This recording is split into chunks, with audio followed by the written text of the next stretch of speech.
கர்த்தருடைய பரிசுத்த நாமத்திற்கு மகிமை உண்டாவதாக. இந்த காலைவேளையிலே தொடர்ந்து தேவனுடைய வார்த்தையை தியானிக்க கர்த்தர் நமக்கு கிருபை செய்வாராக. சங்கீதம் 122 வாசிக்கும் போது கர்த்தர் 1ஆம் வசனம், 3ஆம் வசனம், 6ஆம் வசனம், 7ஆம் வசனம், கர்த்தருடைய ஆலயத்திற்கு போவோம் வாருங்கள் என்று எனக்கு அவர்கள் சொன்னபோது மகிழ்ச்சியாய் இருந்தேன். எருசலேம் இசை வினைப்பான நகரமாய் கட்டப்பட்டிருக்கிறது. எருசலேமின் சமாதானத்துக்கு வேண்டிக் கொள்ளுங்கள். உன்னை நேசிக்கிறவர்கள் சுகித்திருப்பார்கள். உன் அலங்கத்திற்குள்ளே சமாதானமும் உன் அரண்மனைக்குள்ளே சுகமும் இருப்பதாக. இந்த வாரம் முழுவதும் ஆலயத்தை குறித்திருக்கிற காரியங்களை குறித்து தியானிக்க தேவன் கிருபை செய்வாராக. ஆலயத்திற்கு போவோம் வாருங்கள் என்று தாவீது சொல்லும் போது தாவீதுக்கு மகிழ்ச்சியா இருந்ததாம், சந்தோஷமா இருந்ததாம். அதனாலதான் எல்லா இடத்துலயும் சங்கீதத்திலே ஆகாயமய கூடாரத்திலே வாசமா இருப்பதை காட்டிலும் ஆலயத்திலே தங்கியிருப்பது எனக்கு மிகுந்த சந்தோஷம். ஆலயத்திலே ஒன்றை நான் கேட்டேன், உம்முடைய மகிமையை ஆலயத்திலே காண வேண்டும் என்று சொல்லி.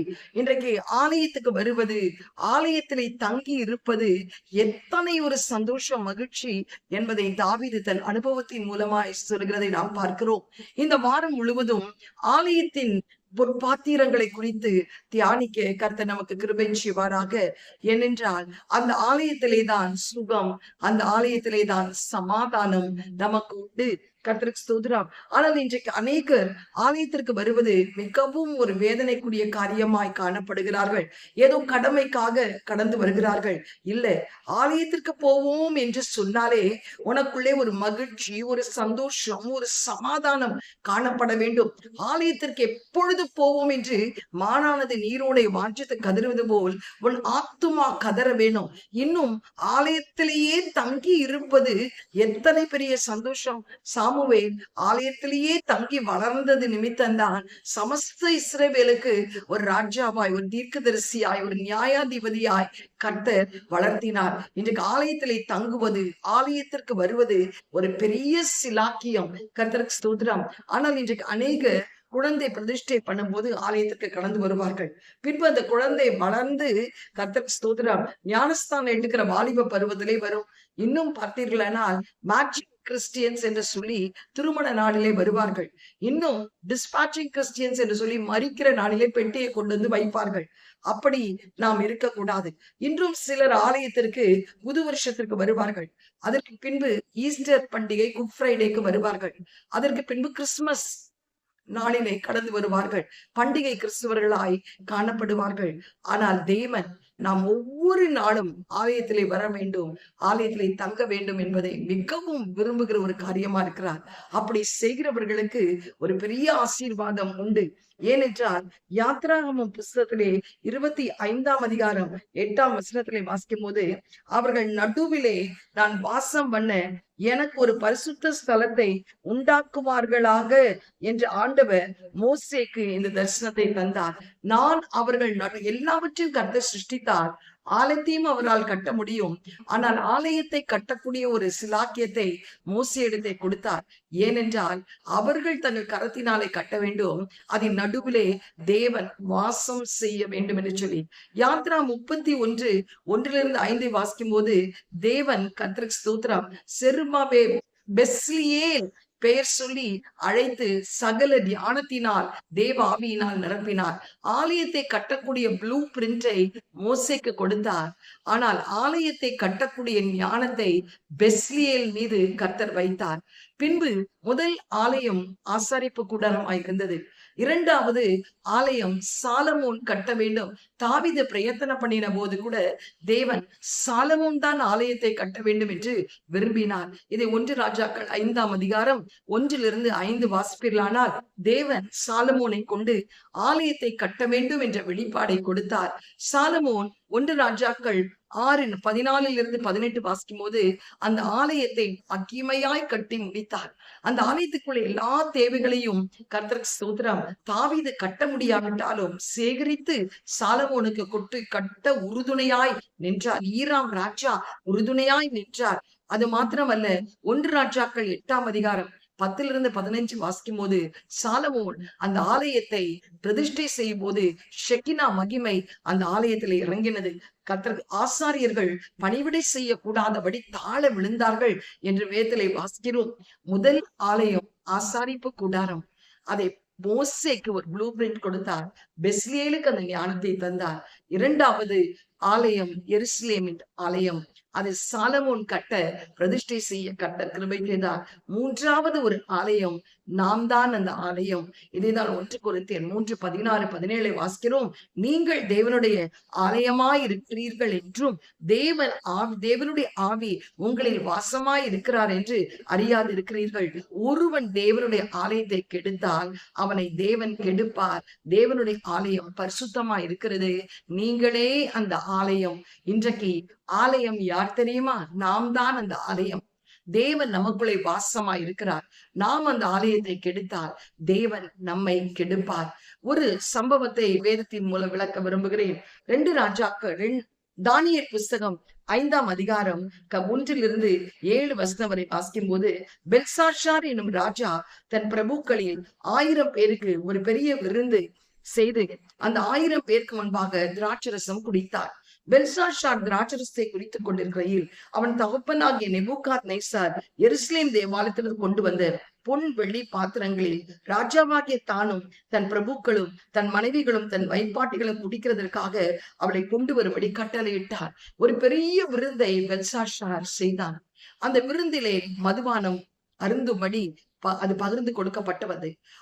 அதை குடித்துக் கொண்டிருக்கிற வேளையிலே அவன் தன்னுடைய பிரதானிகளுக்கு தன் தகப்பனாகிய நேபுகாத்நேச்சர் எருசலேம் ஆலயத்தை சுட்டெரித்து அதிலிருந்து பரிசுத்த மகா பரிசுத்த ஸ்தலத்திலிருந்து கொண்டு வரப்பட்ட கர்த்தருக்கு ஸ்தோத்திரம் அந்த பொன் பாத்திரங்களை எல்லாம் கொண்டு வர சொல்லி, அந்த பொன் பாத்திரங்கள் விலையேற பெற்ற பாத்திரங்கள், அதிலே மன்னா வைக்கப்பட்டிருந்தது, ஆரோனின் கோல் வைக்கப்பட்டிருந்தது, சமூக தப்பங்கள் வைக்கப்பட்டிருந்தது. அந்த பொற்பாத்திரங்களை கொண்டு வர சொல்லி அவன் செய்த ஒரு காரியம் என்ன தெரியுமா? கர்த்தருக்கு அதுல மதுபானத்தை ஊற்றி தன்னுடைய மறுமனை ஆட்டைகளுக்கும் மனைவிகளுக்கும் குடிக்க வெறுக்க கொடுத்து, அது மாத்திரமல்ல அந்த மரத்தினால் செய்யப்பட்ட விக்கிரகங்களுக்கு அவர் தூபம் காட்டி அதிலே அனுசரித்திருந்தார். திடீரென்று அந்த சுவற்றிலே ஒரு கை உறுப்பு வந்து எழுத தொடங்கினது. என்ன கையுறுப்பு எழுத தொடங்கினது? மேனே மேனே தேக்கலும் பார்சின். இதை வேறு யாரும் பார்க்கவில்லை, ராஜா மட்டும்தான் பார்த்தார். அந்த கையுறுப்பை பார்த்த மாத்திரத்திலே ராஜாவுடைய துடை நடுங்கினது, கண் கலங்கினது, வயிற்றெல்லாம் ஒன்று செய்தது. அவனுக்கு என்ன செய்வது? ஒரு காலோடு இன்னொரு கால் மோதினது. எல்லாரும் ராஜாவுடைய முகம் வேறுபட்டு இருக்கிறதை கண்டார்கள். ஆனால் யாரும் அந்த உறுப்பை பார்க்க முடியவில்லை. ஒரு கை பகிரங்கமாய் வந்து எழுதினது, மேனே மேனே தேக்கல் உபார்சின். உடனே ராஜா பயந்து கல்தேயர், ஜோசியர், குறி சொல்கிறவர்கள் எல்லாரும் ஞானிகளை கூப்பிட்டு அந்த வார்த்தையை வாசித்த அர்த்தத்தை சொல்ல சொன்னார்கள். ஒருவராலும் அதை சொல்ல முடியவில்லை. அப்பொழுது அங்கிருந்த பட்டத்து ராணி கடந்து வந்து, ஏதோ தேவ ஆவி பெற்ற ஒரு வாலிபன் நம்முடைய பாபிலோன் மாகாணத்திலே உண்டு என்று சொல்லி அவனை அழைத்து வர சொல்லும் போது, அதுதான் தானியேல். அந்த உறுப்பை பார்த்த மாத்திரத்திலே அவர் சொன்ன ஒரு வியாக்கியானம், மேனே மேனே தேக்கல் உபார்சி. மேனே என்றால் என்ன அர்த்தம்? கர்த்தருக்கு தேவன் தன் ராஜ்யத்தை மட்டிட்டு அதற்கு முடிவுண்டாக்குகிறார் என்ற அர்த்தம். தேக்கே என்றால் நீ தராசிலே வைக்கப்படும் போது நீ குறைவாய் காணப்படுகிறாய். பேரேஸ் என்பதற்கு உன் ராஜ்யம் பிரிக்கப்பட்டு மேதியருக்கு பெர்சியருக்கும் கொடுக்கப்பட்டது என்று அர்த்தமாம். ஆம், எனக்கு பிரியமானவர்களே, இந்த காலவெளியிலே கூட மேனே மேனே தேக்கல் உபார்சின் என்றால் உன் ஆலயத்தை நீ கெடுத்தால், ஆலயத்துக்குரிய காரியங்களிலே நீ உண்மை இல்லாதவனாய் இருந்தால், நீ கர்த்தருடைய பார்வையிலே மட்டு, கர்த்தருக்கு ஸ்தோத்திரம் உண்டாவதாக, நீ தேவனுடைய பார்வையிலே மட்டிட்டு முடிவுண்டாக்கும்படி கர்த்தர் கிருபை செய்வார். தராசிலே நிற்கப்படும் போது நீ தேவனுடைய பார்வையிலே மிக குறைவாய் காணப்படுவார். உன் ராஜ்யம் ஸ்தானத்தை எடுத்து கர்த்தர் அடுத்தவர்களுக்கு தருவார். இன்றைக்கு ஏன் இந்த கையுறுப்பு எழுதப்பட்டது? அன்றைக்கிரவே அந்த ராஜா கொலை செய்யப்பட்டு பெர்சியா ராஜா கோரேஸ் ஆட்சிக்கு கடந்து வருகிறதை பார்க்கிறோம். அந்த கையுறுப்பு மேனே மேனே தேக்கல் உபார்சின் ஏன் எழுதப்பட்டது? ஆலயத்தின் பொற்பாத்திரங்களை அசுசிப்படுத்தினார். ஹல்லேலூயா. இன்றைக்கு உன்னை நீ அசுசிப்படுத்துவாயானால், ஆலயத்தின் காரியங்களை அசுசிப்படுத்துவானால், அந்த பொற்பாத்திரங்களை அசுசிப்படுத்துவானால், உன்னுடைய ராட்சியம் மட்டிட்டு அது கணக்கிடப்படும். தராசிலே நீ தேவனுடைய பார்வை குறைவுள்ளவனாய் காணப்படுவாய். உன் ஸ்தானத்தை எடுத்து கர்த்தர் மற்றவர்கள் கொடுப்பார். என்ன அந்த 5 பொற்பாத்திரங்கள்? ஒன்று, ஆலயத்திலே மிக விசேஷித்த ஒரு பொற்பாத்திரம் பரிசுத்த ஓய்வு நாள். இரண்டாவது ஒரு பொற்பாத்திரம் ராபோஜன பந்தி. மூன்றாவது ஒரு பொற்பாத்திரம் கர்த்தருக்கு ஸ்தோத்திரம் உன்னை நடத்துகிற ஊழியக்காரர்கள். நாலாவது தசம பாகம். ஐந்தாவது பரிசுத்தம். இந்த 5 பொற்பாத்திரங்களை நீ அசுசிப்படுத்துவாயானால், இதை நீ ஆலயத்திலே அசட்டை செய்வாயானால், நீயும் தராசிலே வைக்கப்படும் போது குறைவுள்ளவனாய் காணப்படுவாய். இந்த வாரம் முழுவதும் இந்த 5 பொற்பாத்திரத்தை தியானிக்க கர்த்தர் கிருபை செய்வாராக. இந்த வார்த்தையை ஞாபகப்படுத்தீர்கள். மேனே மேனே தேக்கலோ பார்சின். ஆலயத்தை அசுசிப்படுத்தனுடைய வாழ்க்கையிலே இந்த வார்த்தைகள் நிறைவேறும். குறைவுள்ளவனாய் காணப்படுவாய். ஆலயத்துக்கு போவோம் வாரும் என்றால் மகிழ்ச்சியும் சந்தோஷமும் நாம் கிடைக்கத்தக்கதாக கர்த்தர் கிருபை செய்வாராக. கண்களை மூடி ஜெபம் செய்வோம். எங்களை அதிகமாய் நேசிக்கிற நல்ல தகப்பனே, இந்த காலை வேளையிலும் அப்பா, ஆலயத்தை குறித்து, ஆலயத்துடைய காரியங்களை குறித்து தியானிக்க கிருபை செய்வீராக. அன்றைக்கு தாவீது ஆலயத்திற்கு போவோம் வாருங்கள் என்றால் அது எங்களுக்கு சந்தோஷமும் மகிழ்ச்சியும் ஆண்டவரே சமாதானத்தை கொடுக்கிறது. ஏனென்றால் அந்த ஆலயத்திலே சுகம் உண்டு, அந்த அரண்மனையிலே சமாதானம் உண்டு. ஆகாமிய கூடாரத்திலே வாசமா இருப்பதை காட்டிலும் ஆலயத்திலே தங்கியிருப்பது, வாசற்படியிலே காத்திருப்பது எத்தனை சந்தோஷமும் இன்பமா இருக்கிறது என்று வேதத்திலே வாசிக்கிறோமே. முதல் ஆலயம் ஆண்டவரே ஆசாரிப்பு கூடாரத்திலே மோசேக்கு கொடுக்கப்பட்டு பெஸ்லியேல் மூலமாய் கட்டி முடிக்கப்பட்டது. இரண்டாவது அந்த ஆலயம் ஆண்டவரே சாலமோன் மூலமாய் எருசலேமிலே கட்டப்பட்டது.